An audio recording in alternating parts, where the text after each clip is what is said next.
Join us on the Trout Show as we sit down with Gordy Knudtson, the legendary drummer who laid down the groove for the Steve Miller Band for over 3 decades. From rocking arenas with timeless hits like Fly Like an Eagle and The Joker, to pioneering the innovative open and closed drumming technique, Gordy's career is a masterclass in rhythm and resilience. Beyond the stage, he's an educator, author, and the visionary behind GK Music's groundbreaking hearing protection headphones for musicians. Get ready for an exclusive dive into his musical journey, creative process, and life behind the kit. Now here's the Trout with Gordy. Before we get to Gordy, I wanted to talk to you real quick about the product that Gordy's going to talk about later. Something he invented called Ultraphones.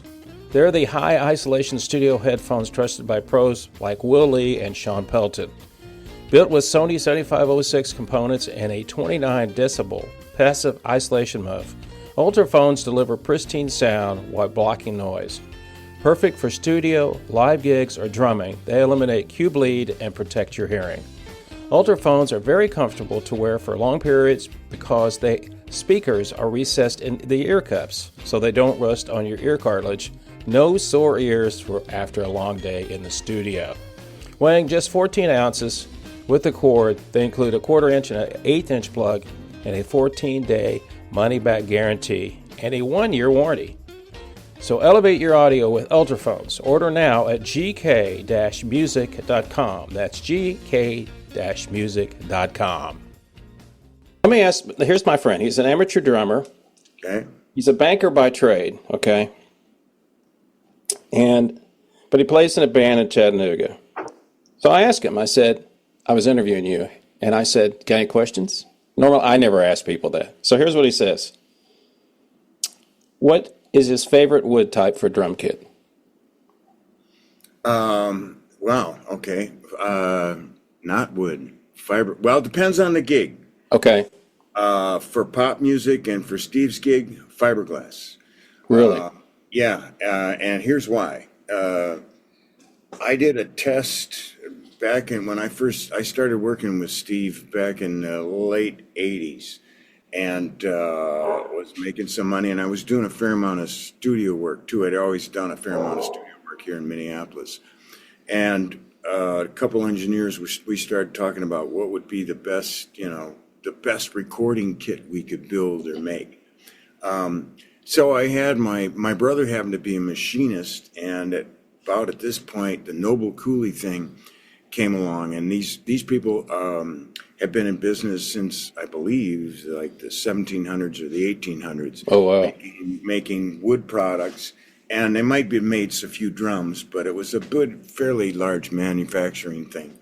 And they started building one-piece maple shells, and they had this lug that had a one note at the bottom where it was attached to the shell and nothing else. And they had some logic behind it. Well, that's the nodal point of the whatever, sales crap or whatever. So I thought, well, this is an idea.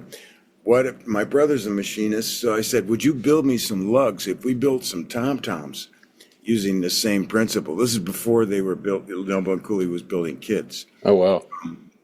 So I ordered shells from 3 different companies that would sell you shells. Keller, who was selling to DW at that point in time. Mm-hmm. Jasper, who sold to Gretsch. And then there was this custom outfit out of Saugus, Massachusetts called Eames.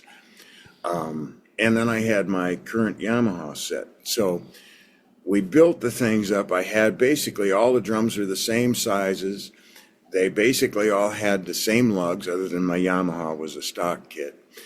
And about the time we got this finished, I had all the bearing edges done, all the technical shit. So everything is like, try as level playing field as possible. About this time, an engineer I'd been working with in Des Moines, Iowa, had moved up here and become the chief engineer at Paisley Park. And I called him and I said, hey, Tom, I've got these drums. Can we do some testing one day? He said, oh man, that'd be great. So I got to go out to Paisley Park. We had 4 of these wooden kits put up, and we went into Studio B. We listened to everything. They pretty much sounded the same. The Eames stuff sounded maybe 5-10% better, just a Right. little. Yeah. They cost 5 times as much as everything else, but it was only about 10% better. And I said, okay, interesting. And then I had also was aware of these fiberglass drums called Tempest. They used to be called Milestone, but then they were bought by someone else and changed the name to Tempest. And they were unusual in that they were very thin fiberglass shells. So I had ordered a set from that company as well, same sizes. Right. So after we did the test with the wood shell, the next day we were back in Studio A. We had the winner of the wood day, and then the guy with the fiberglass shells happened to be going through town on his way to Germany for the big. Show. Yeah, Yeah. I can't remember what it's called. Yeah, it's like a NAMM over there. Yeah, yeah. Exactly. So he came in and we put the drums together. We listened in Studio A. We listened to the wood shell stuff. Sounded good. We put the fiberglass stuff up, and it was like, oh my God! It was like these 3-dimensional things coming through the speaker. I mean, it was dramatic. So for pop music, if you need the hammer of God tom-tom sound, fiberglass is definitely the way to go. And I thought, this is really cool. I also play other gigs too. I do some jazz music and that kind of stuff, straight ahead stuff. And I thought, wow, let's build a jazz kit out of it. So I did that, and I put it all together, and I took it out in a gig, and oh my God, it was awful. It was just like the most wrong thing you could do. It was just, So for the bebop stuff, I love the old wood shell drums. I've got an old set of probably 1960s Ludwig, a downbeat set with a 12 by 18 bass drum and a 12 and 14 tom and a little wood snare. And it sounds perfect with acoustic piano, upright bass. Oh yeah. Jazz stuff. Yeah, sure. Exactly. It's not going to be boomy. It's going to be real tight, I imagine. Exactly. Yeah. So you tell your friend if he wants to get the hammer of God tom-tom sound, man, I'm telling you, the fiberglass is the way to go. I still prefer metal snare drums, and the fiberglass kick works well too. So the other question, two other questions real quick. What kind of mics do you use? And I'm sure that probably changes too, depending on where you are. Yeah, that's in the studio. It's kind of leave that up to the engineer. Yeah. When we were out with Steve, we had several different things sometimes, and I finally moved to the kind where that's an internal mic, which is not my favorite thing, but it was what we did live for about the last maybe 15, 20 years. We had as an AKG D112 mounted inside of each tom-tom. Oh, wow. The thing I loved about it from the user standpoint was at sound check, you don't have a lot of time sometimes to adjust stuff. And when when it's set up and you got to move the drum and then you got to move the mic and, I got to do that and this, and it becomes this big puzzle. With the mic and the drum, I just put the drum where it needs to be. And that's cool. Yeah, I can see that working. Yeah. The drag is it puts a little more of a metallic edge on the sound. So the live stuff is kind of different sounding than it does in the studio, because in the studio I'm only doing outside mic, top micing. Right. But and you're in a room. Exactly. Yeah. But the upside of the live thing with this kind of edgy metallic sound is it really cuts through the mix on when you have all those guitars jangling and all that stuff going on. These edgier tom-toms things really cut through the mix. The front of house guy loved them, and he was happy using them. So, I said, great, man. And then I was happy because of, it worked for setting up and that kind of thing. Well, I'll ask you this question because this is where we're really going to start here. But I mean, reading your bio, and you started at an early age. Who was the one when you were growing up that you said, that's my best drummer, I want to That's the person that influences me. Well, there was a kind of a lot of guys. So first, I started in playing piano in grade school. Oh, wow. My family was not a musical family. My father was tone deaf, basically. My mother had a modicum of musical talent, and she kind of could play a little bit of keyboard. So she got me some lessons, some piano lessons, and all the times the teachers would be pulling my mom aside, like at the end of the, hey, your son's got some good ears. So I did well, and I played up till like I was 13. I won a state contest for my age. Oh, wow.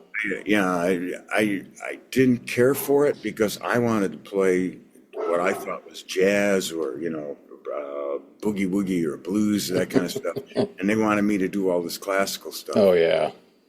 So I was kind of turned off by that. But I made up some little blues tunes of my own on the piano when I was a kid. Then and I did that till I was 13. When I was about 10 or 11, in grade school, you had the option to be in school band. And a friend of mine did it one year, and he got out of class for a half hour every week. And I want to do that. I'm there. So I played clarinet for a year in grade school and then 3 years in junior high school.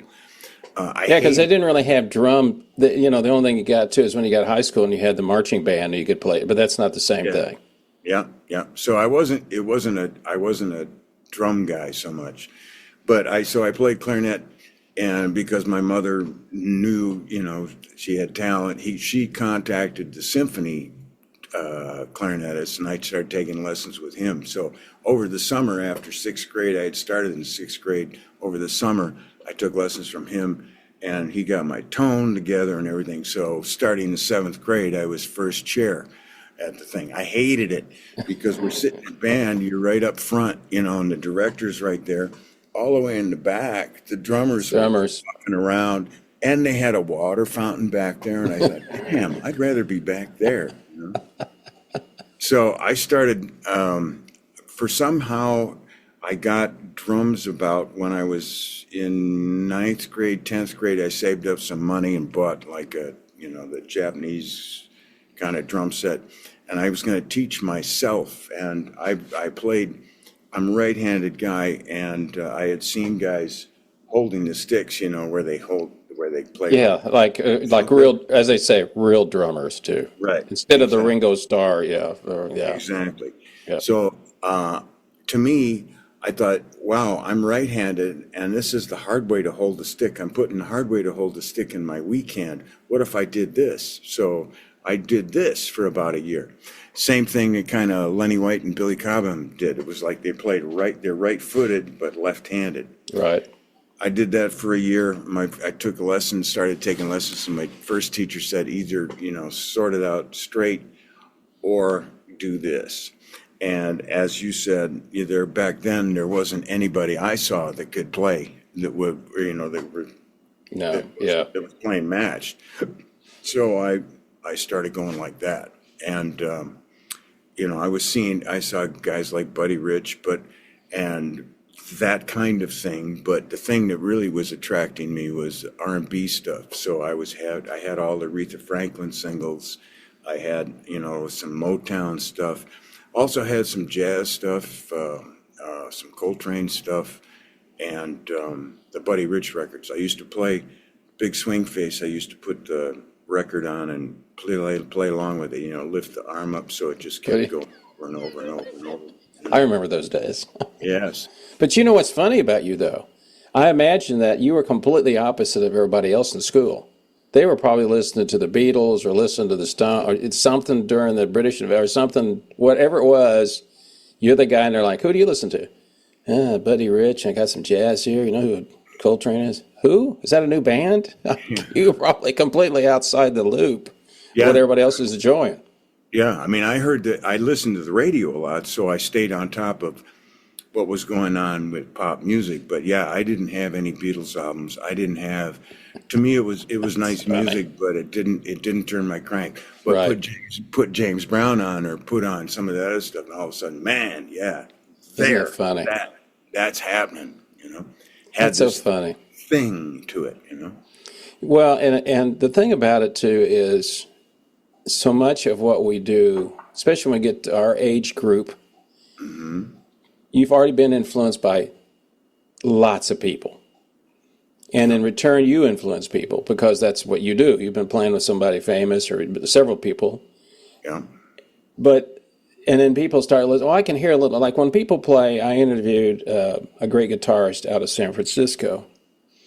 He's a great slide player, and he was a Jeff Beck fan. Him and I are both Jeff Beck fans. And I told him, I said, I didn't have to hear you were a Jeff Beck fan until I heard you start playing. And I could hear the influences immediately of Jeff Beck. Now, I'm not a drummer, so a person like you can listen to somebody, oh, I can hear the influences of fill in the blank or whoever it is, because you can tell by the way they do it. But it looked to me like when I was just, looking into your background and all that stuff, you got you were a talented person very early. And the other thing mentioning that, you're talking about playing piano and playing clarinet for so long. You actually got the ability, I would imagine, of reading music and how people write music. Even though it may have been classical, it's still, things like that. Well, it was funny. The piano stuff, I wasn't a great reader, but I understood it, and the concept of bringing the melody out, that kind of business. When I started playing drums, I loved that the most initially because I didn't have to read any music. I just listened and played along. And to me that was really fun. Yeah. And then in school they had jazz band, and there would be charts you would read in jazz band, but the charts that they give the drums are kind of funny, and it's probably a lot of them have too much information in them, and you have to kind of sort out what's going on. So the more I would kind of understand, because I'd listened to the stuff before I found recordings of it, so I knew what it was supposed to sound like, and then I was kind of reading and just seeing how various people would represent stuff. But I really wasn't forced into the reading thing until I started doing jingles. So my playing got to the point where, and I was networked enough in with the guys, because there was a significant jingle business here in Minneapolis in the 70s, because we have a fair amount of corporate. Yes, you do. Yeah. So they would do some of their music locally. So, going in to do a jingle thing now, all of a sudden, okay, now you got to read, and you got to play with the click, Yeah. And the more I did that, the better my reading got. I wouldn't consider myself a serious reader. I can do okay, in certain situations, but I haven't read for so long, I'd be very tentative of accepting any reading gig playing right now. Well, you played so long, you don't have to. And obviously they give you a piece of music, but when was you consider your break? I saw where you played with Roy Buchanan, but I think that was later on. Writing the jingles is pretty cool because you get exposed to a lot of different types of music. Because you never know, something could be sad, happy, could be whatever. And one day you got to be a country guy, now you got to be a rock guy, now you got to be a funk so guy. You're really a studio musician. Yeah, you're a studio musician. Yeah, that's basically my background. And then when you get known as that, everybody wants to hire you. Yeah, you were on you got up the list pretty quick. And then the fact, this is also in this era too, where people were starting to be siloed. It's these older jazz guys and then the new rock guys. Yeah. And there were very few people that were going between the two, or that could go between the two. Crossover.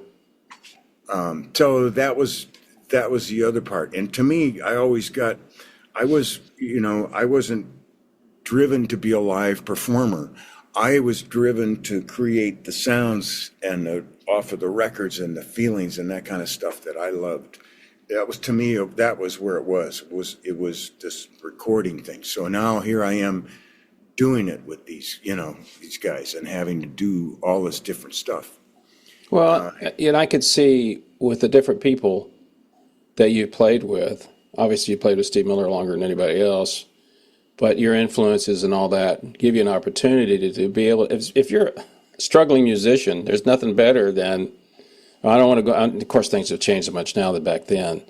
You could actually get on a record and get royalties. That didn't happen anymore. But then, as a studio person, I mean, we all go back to listen to the Beach Boys and the Monkees, all those people that had all the same band, and the people in the Muscle Shoals that did all this stuff. They just show up, and Paul Simon show up. Oh, here's the studio. I think that gives you a bigger palette to choose from because you're exposed to so many different things, and then you become this person that's like it's kind of like acting to me. Yeah, amen. Exactly. You get started as that, and they're like, "Oh, get Gordy. He can act like so and so." Right. And then I'll get Gordy for that part, and then eventually Gordy is the person that they want because Gordy is Gordy. Yeah. It's like, yeah.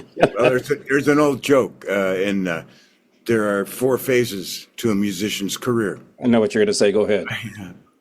Who's Gordy Knudtson? Get me Gordy Knudtson. Get me a young Gordy Knudtson. Who's Gordy Knudtson? I had a friend of mine years ago, an acquaintance of mine was eventually passed away very young. He was in a TV show. And I asked him, I said, and he was a character actor. And he was the same way. I said, I know what's going to happen to you. And of course, unfortunately, it was taken from us too soon. But it was like, oh, get him because this is the way he acts. And I asked him that. I was sitting in a golf cart one. I said, you want it to be where they go, oh, I need you because you're, And then eventually it'll be the other way. Oh, we've got too many of that. Mm-hmm. When did you? I've asked a lot of people this, and maybe you can't recall it, but where was?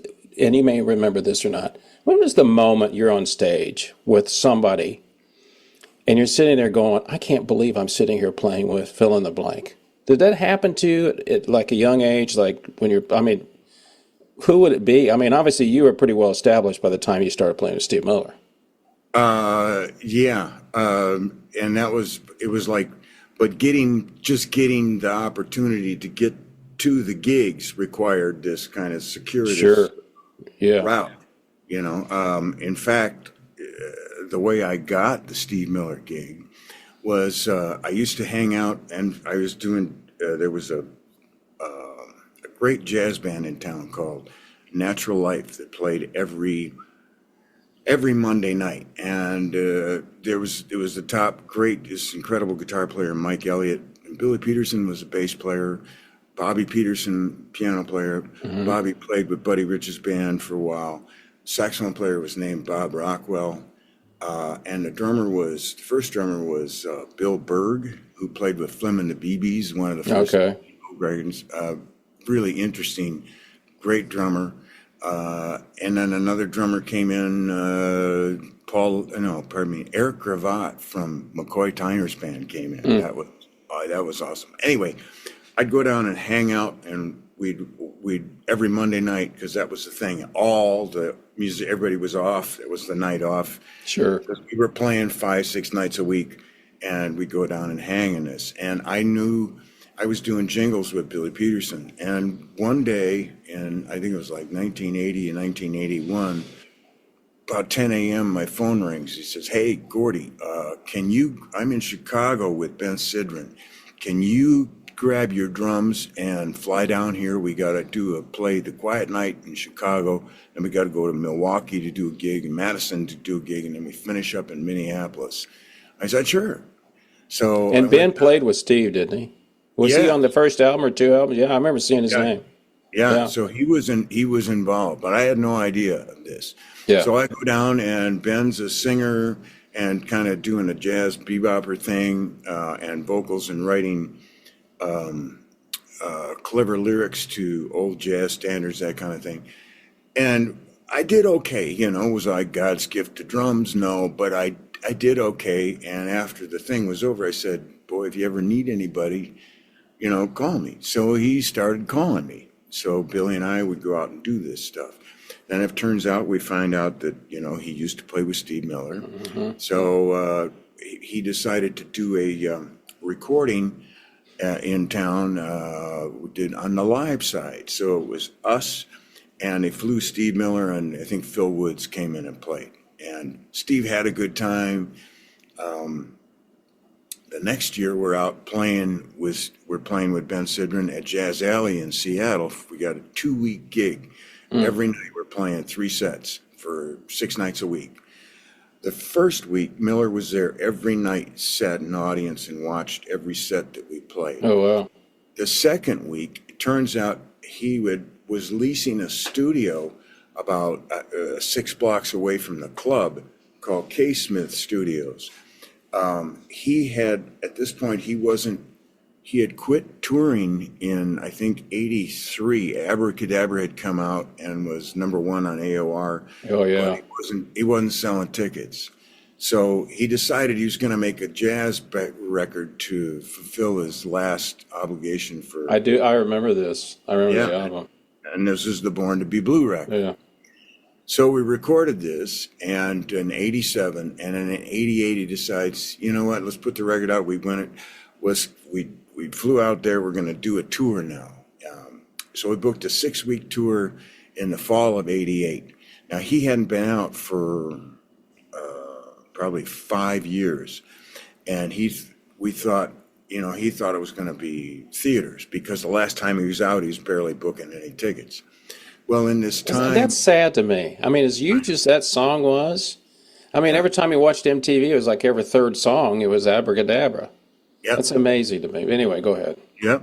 So to be on the cautious side, because Steve is a very smart business guy. He doesn't do dumb business moves. and that's one thing you got to give. He runs the organization, is really well run. There are competent people in every position. So he booked it was a 6-week kind of theater tour. And where was this? What part of the country was it in? all the U.S. and Canada. Oh, okay. All right. So we were really kind of hitting all over. In fact, I think we were down in Dallas at one point on that tour. But in that time from 83 to 88, he hadn't been out. 2 things happened. A, classic rock radio had started, and he was in heavy rotation. And B, his greatest hits CD had come out, and it was selling 1 million copies every year. But Billboard, and nobody in Billboard knew about it, because they never tracked. Back then, they weren't tracking any catalog hits. Right. So everything was instantly sold out. And we went to the theater gigs, and Steve thought we were going to play this adult slick jazz, or kind of what he called jazz. And we get out there, and it's all kids, and they want to hear the greatest hits. And there are some funny recordings I think he's got where we're playing, like he had one thing we did all blues, and then he sang the lyrics to C.C. Ryder over the top of it. Right? I mean, it was cool. It was nice stuff. Nothing wrong with it. It's different. Yeah. So we're doing this, but all the kids, like, there was this one show, I think, in Seattle, and you can hear them. The kids are going, "Fuck you! Fuck you! Play the Joker! Fuck you!" Just going berserk. It was hilarious, man. And then, so the following year, we went out to, in fact, there was one show we did when we went down to Dallas on this tour. We were playing Dallas, and we played the convention center, which I had been down before, playing the same place, believe it or not, with a band out of Minneapolis playing a sportsman show, playing behind Victor the Wrestling Bear. Yeah, I bet not too many people you talk to have that on. No, they don't. So we're doing the sound check and as a result of this stuff in this first tour, we're having to learn. We had some of the hits, but now we got some of the other hits. So in Dallas, we had to learn Jungle Love that day. So at rehearsal, we're doing it, and it's high.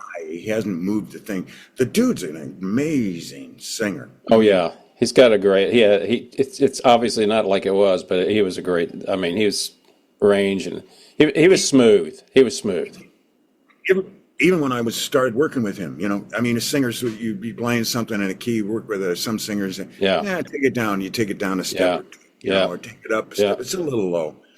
Steve, we'd be playing some, and he'd say, "Let's try it," and he'd throw tritone away, when that's about as far away as you can get. Yeah, and it sounded good. It sounded good in both places where he sang it.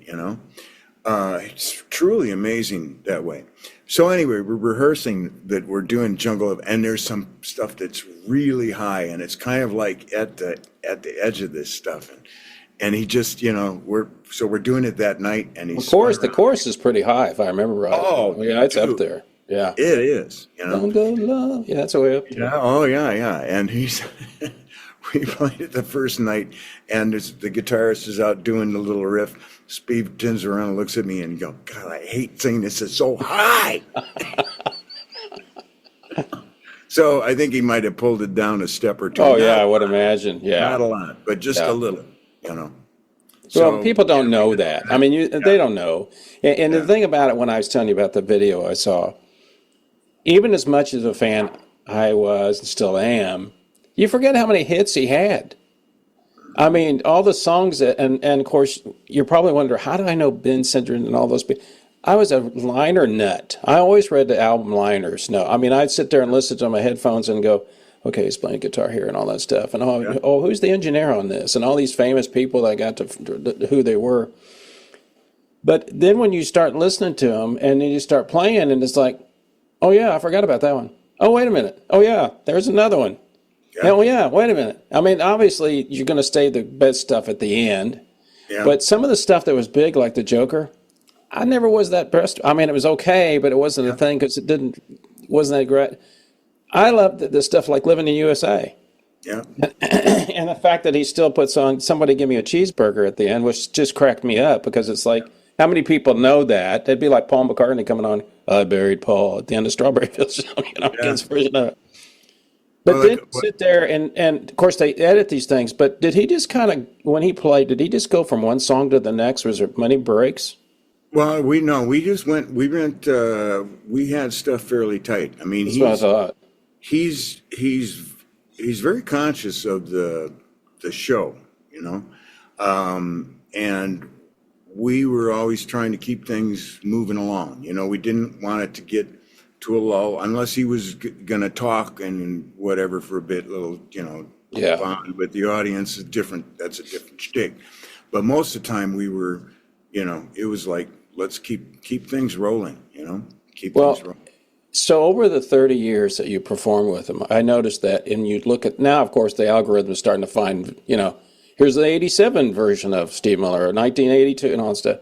You seem to be the constant where a lot of other people were not. Was it because they just, and I know how bands are, I've been in enough of my life to know, sometimes people just like changing up, they don't want to play with them anymore or whatever, but you were kind of the guy that was there all the time.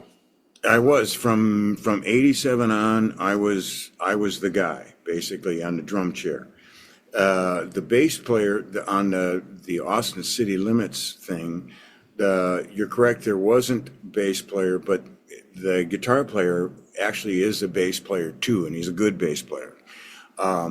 So there was a couple tunes that he played bass on, and there was probably more tunes that Joseph played left hand. Keyboard bass on, which is really, I was impressed by that.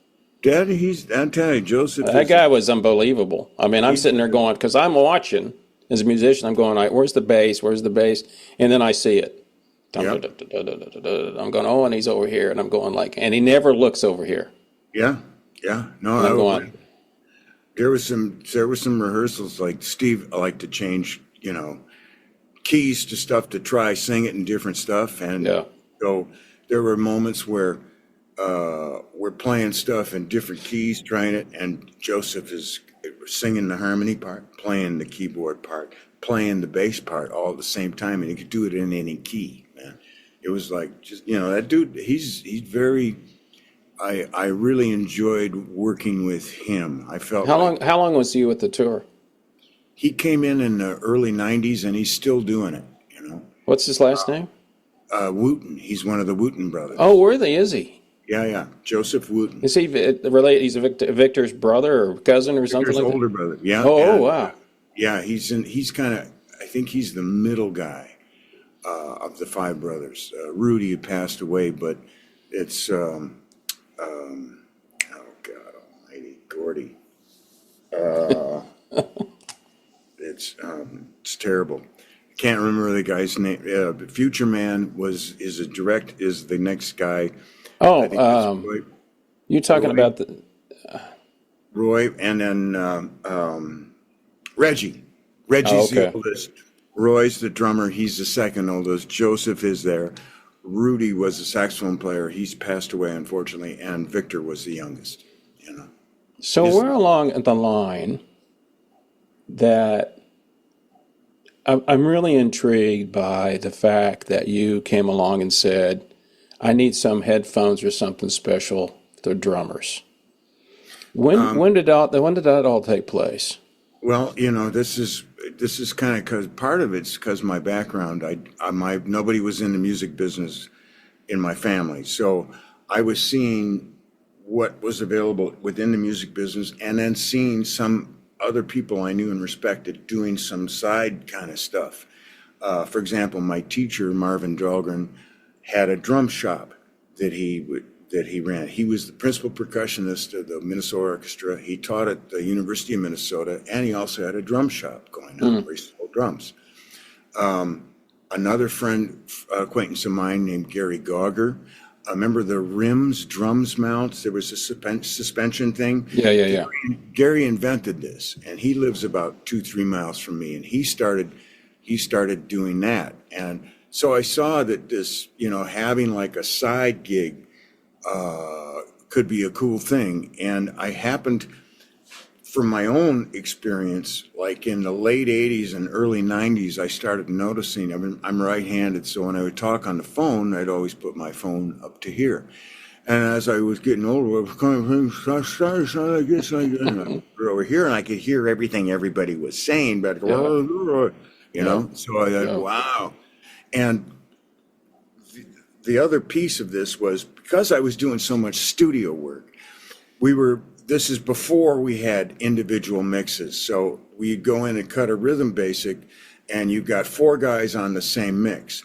Now, when I first started, you could find still some Koss Pro 4A headphones. The drums are loud, and I'm in a little booth. Oh yeah, they're loud. And those worked kind of okay. But then these other headphones, they thought people were getting heart attacks, so let's let the sound in so you could yell behind someone with headphones, and then you won't scare them when you come up and touch them. Well, that's great for that, but for me, all the drums are coming in, so now I got to crank the headphone level even more. Yeah. Cutting with a click, and it's pounding everybody's thing, and it's screwing up my hearing too. Wow. So I had. It was about 94, I think we got done with it. Finished a tour out on the West Coast, and I saw a friend of mine who used to live here working in a music store, worked out there. I had a day off, we hung out. I went over to his place, and he showed me these headphones, and it was like these massive hearing protection things. And he says, yeah, I got one set of Walkman speakers on this one, and I got another set of Walkman speakers here. I put the music in here, and I put the click in here, and I put it on this. Oh, yeah, okay, that's kind of different, Yeah.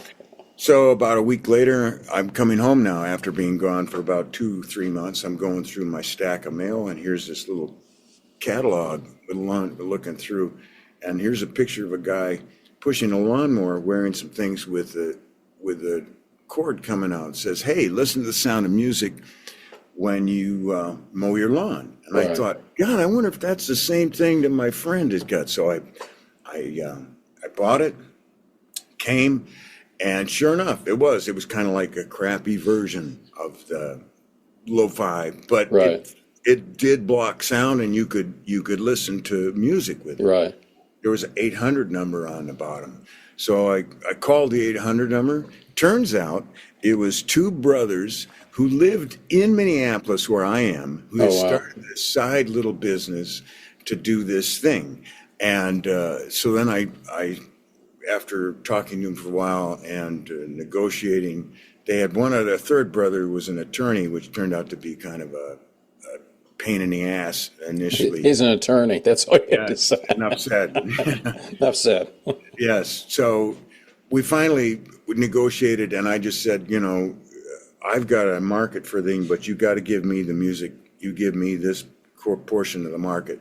So I trademarked a thing called drum phones, and in 1995 I started selling these drum phones. I added some accessories to the thing. Were they manufacturing them there? They manufactured in Minneapolis, yes. Okay, so let me ask you a question. Was this really for more, I know you could use it for both, but it was more for studio? Because a lot of guys play live, they don't want headphones on. There's Correct. unless they're listening to a click or something like that.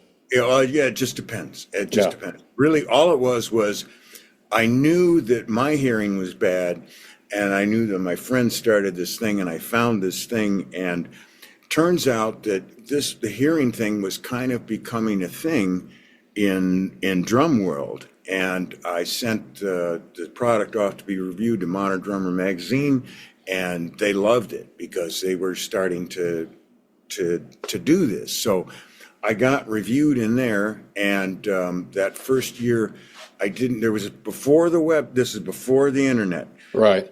I had an 800 number and a Visa machine, and just getting the Visa machine the bankers were going, what do you want this for? Yeah. And back then, oh, yeah. Oh, yeah. So that was a kind of an ordeal, but then we got that.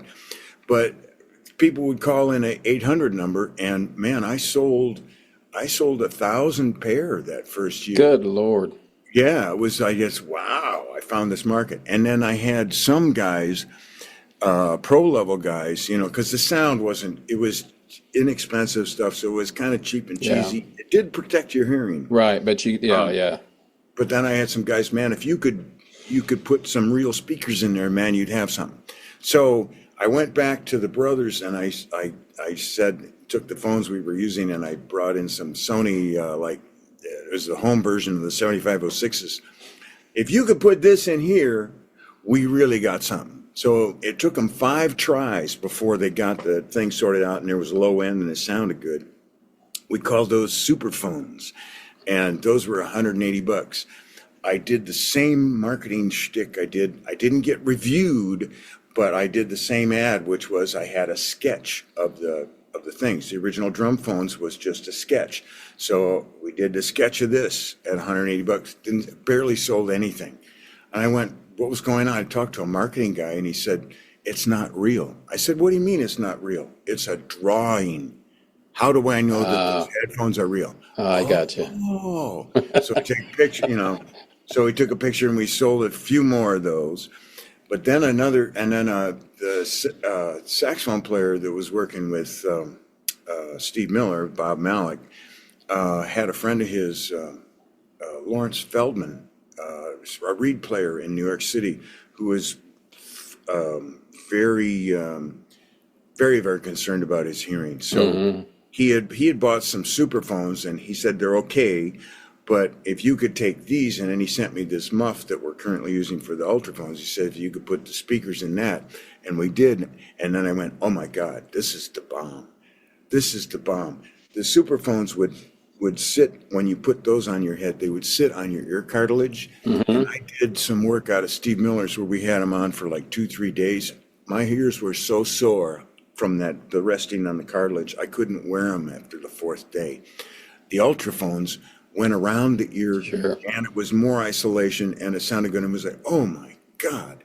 So then I knew I had the bomb, and I just kind of kept selling it, and it was nice. The business was small enough that my wife could run it when I was out of town on the road, and I just kept doing it. There was a couple moments where I kind of got, do we really need to do this? But knock wood, thank God I kept doing this. I sold during that 20-year, we started those in like 2000 or 1999 and up to about 2019, a couple hundred pair a year, you know.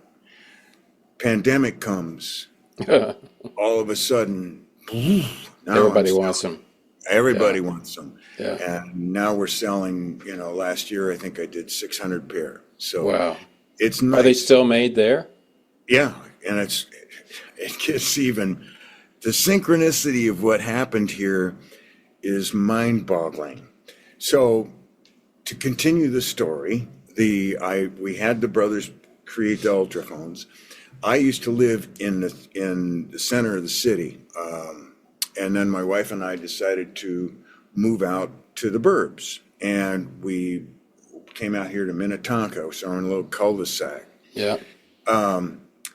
The two brothers had a guy that actually built the headphones. He was a contractor who does all these high-end houses, and he thought it was really fun doing this electronic stuff and for the, you know. Yeah.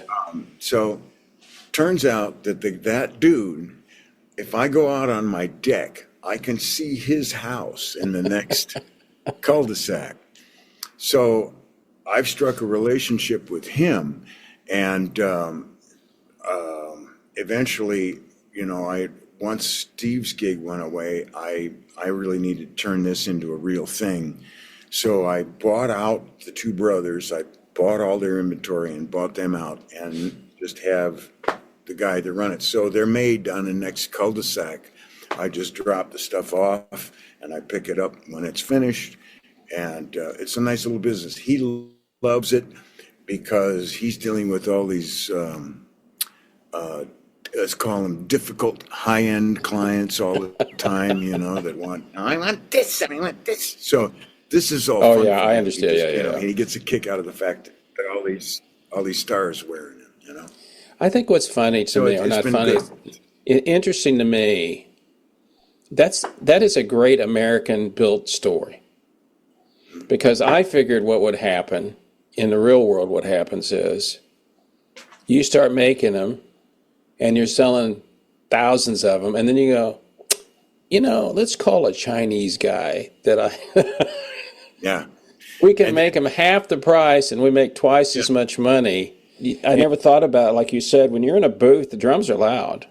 Oh, dude, I'm telling you, I can't record without these headphones anymore. And then, you know, I think the key piece of why I've been able to survive and still be in business. First, the thing works, you know, Yeah. it works better and it beats the competition. And once my initial one, the drum phones came out, you know, and other companies saw that, then I had people chasing me. Oh, And sure. then I was kind of presented with this thing, well, okay, do I really care about the mass market, like doing this low end kind of thing for things, or should I just focus in on the pro market? And then I decided let's just do the pro market, because then I can literally buy 7506s directly from Sony and these Peltor muffs and take these two off the shelf products, slam it together. Yeah. And as long as I don't call it a Sony or a Peltor, I'm good. And it costs more than the two individual pieces cost by themselves. I'm legal. And I think that because I'm using the industry standard headphone, whereas many people have went, well, what's the thing about those? Well, they're 41 millimeter or 43 millimeter. So the Chinese people, you know, there's been a bunch of companies trying to do it, you know. Yeah. But it's not, I'm selling the thing that the musicians know. I've been in the studio, I see these 7506s, so it's the same thing I'm using, just wrapped in a thing. And I think that aspect of it, and the fact that the market is really a niche, that they're, you know, that I don't have big corporations at my heels. You know, they're not going to. You're not big enough for them. You're not and the big enough market for 'em. isn't big enough for them. But it's big enough for me to keep busy, and I make some money. Well, that's it for this episode of The Trout Show. Thank you so much for stopping by. I appreciate it very, very much. A special shout out and thanks to Gordy Knudtson for coming by and talking about his life on the road with Steve Miller and in the studio, and the fact that he's a great drummer and he invented a great set of headphones. If you were a drummer, I would check him out, especially if you spend a lot of time in the studio. Ultraphones are great. You can go to his website to find everything you need to know, gk-music.com, gk-music.com. And also a shout out to Dave Smith, our supporter that keeps the lights on here at the Trout Show. Thank you, David. For more information about the Trout Show, everything you need to know, podcast, YouTube, music, go to thecroutshow.com. Everything's there. Got some great guests coming up. I can tell you, you're going to like them all. So until next time, people, you know what I always say. It's only rock and roll, but I love it. See ya.